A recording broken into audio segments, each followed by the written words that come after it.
Hello and welcome back. Today we're going to have a look at this wonderful story that we call the wedding of Cana. You'll remember it's the very first of the signs that Jesus performs that have been recorded by John. Last time we said that John recorded 7 signs that Jesus performed. There were many signs that he could have chosen, but these are the 7 that he wants to speak to us about, because these 7 signs are signatures, they are hallmarks, they embody everything we need to know about the ministry of Jesus Christ. This first sign is performed at the wedding of Cana, and what Jesus does is he turns water into wine. Now that's a very significant statement, and it's a significant miracle and a significant statement of intent, because in turning the water into wine, Jesus, who from the book of Hebrews is going to be contrasted with Moses, and the writer is going to say Jesus is better, he's infinitely better than Moses. You'll remember that the very first miracle, the very first sign that Moses performs is to turn water into blood. Well, why is that the case? Well, because Moses' ministry is a ministry of judgment, and the notion of turning the water into blood is indicative of judgment. Jesus, on the other hand, is the one who's the minister and the mediator of the new covenant, and by turning the water into wine, he's telling us something significant. He's telling us that his ministry is not about judgment, his ministry is about regeneration, his ministry is about renewal, his ministry is about transformation. And so this is our very first sign. And of course it's set helpfully for us within the context of a marriage supper. As if the allusion wasn't rich enough as it is, John then goes on to introduce the story by saying, on the 3rd day there was a wedding in Cana in Galilee. And so immediately we see the stories being weaved for us, that it's being embroidered almost with more and more of the mystery. The 3rd day ought to give us some kind of indication this story has something to do with resurrection. The fact that it's a wedding has something to do with the connection that John has already introduced to us by declaring when he sees Jesus, "Behold the Lamb of God who takes away the sin of the world." Well, of course, we'll know from the book of Revelation that John similarly says, "Behold the marriage supper of the Lamb." And so we have the imagery literally coming together. Here is the Lamb of God, and here we see in his very first public act, we're going to see him perform a miracle of turning the water into wine. And why does he turn water into wine? What's the reason of him doing that? Well, because as we see in the story, the wine has failed. And Jesus' mother calls it out, exasperated. Jesus, their wine has failed. Now I want to suggest to you that that statement is very significant, because it reaches deep into the hearts and minds of each and every one of us. Because this isn't simply saying they've run out of red or white wine. It's saying the wine's failed. Their way of life, their means, all they understood, their way of doing stuff just doesn't work anymore. It's failed. And Jesus will be the one that will come and move, and it looks as though reluctantly, but will come and move to resolve this situation, and we'll see that in just a second.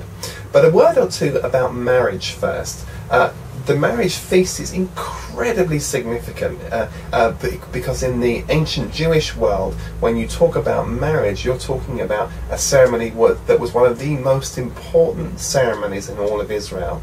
When a person was married, it was understood that that person was actually entering into a new realm. It carried with it even the idea of forgiveness. As far back as the book of Genesis, we have the story of Esau. And Esau, as you know, was inflamed with hatred towards his brother. But his wife, a woman by the name of Basemath, which means perfume, her name was changed to Machalaleth, which means forgiveness. And after becoming a married man, what happened was the anger inside of Esau was stemmed towards his brother. And that's a very interesting picture.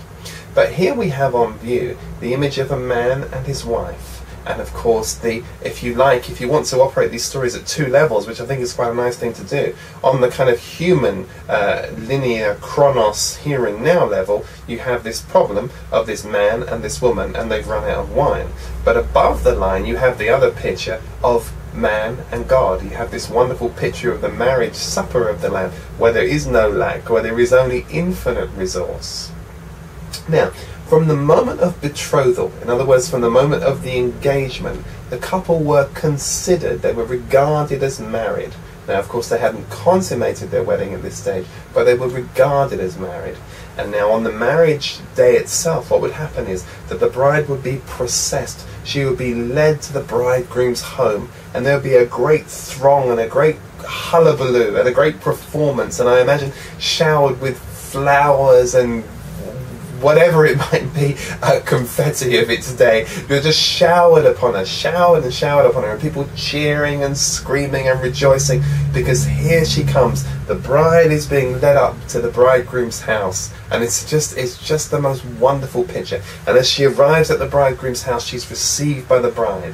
Now remember that John's wanting to give you the context that when you think of bride and you think of the bridegroom, think about the bride of Christ, you and I, and think about the bridegroom, Jesus Christ himself.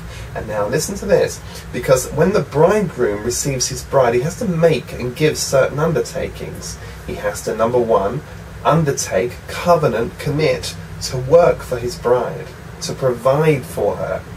Number two, he has to commit and covenant that he will honour her. Number three, that he will keep her. Number four, that he will care for her. Number five, that he will increase her dowry. And so we have a lovely image really right in front of us.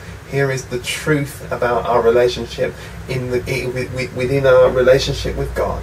He is the one that works for the bride. Can you imagine that? He is the one that honours. He is the one that keeps us. He is the one that cares for us. And he is the one that increases our dowry. And unfortunately, sometimes in our faith systems, we got these things so turned around. But it's all about the undertaking that the bride makes towards the bridegroom, I beg your pardon, makes towards the bride. Now, after the marriage feast, what's happened is that the friends then lead the couple up to the bridal chamber. And of course, discretion forbids me from telling you any more, but read the Song of Solomon and you'll kind of get the idea of what's going on there. And we'll read afterwards that John, who describes himself as the friend of the bridegroom, is the one that is leading the couple into their place of intimacy. And once he's done that, he says his job is complete.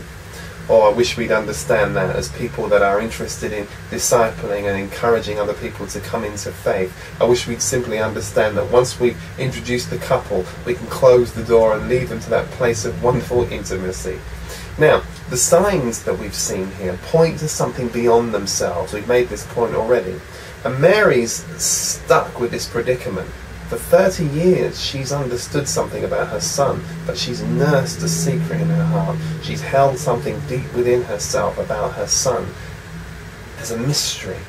For perhaps the 30 years that have passed in the most uneventful way, apart from a moment in Luke chapter 2 where, as a young boy, he goes into his bar mitzvah, he goes into the temple and begins to teach.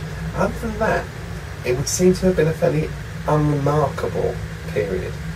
And maybe the unremarkableness of it all had in some way dulled the vision of Mary.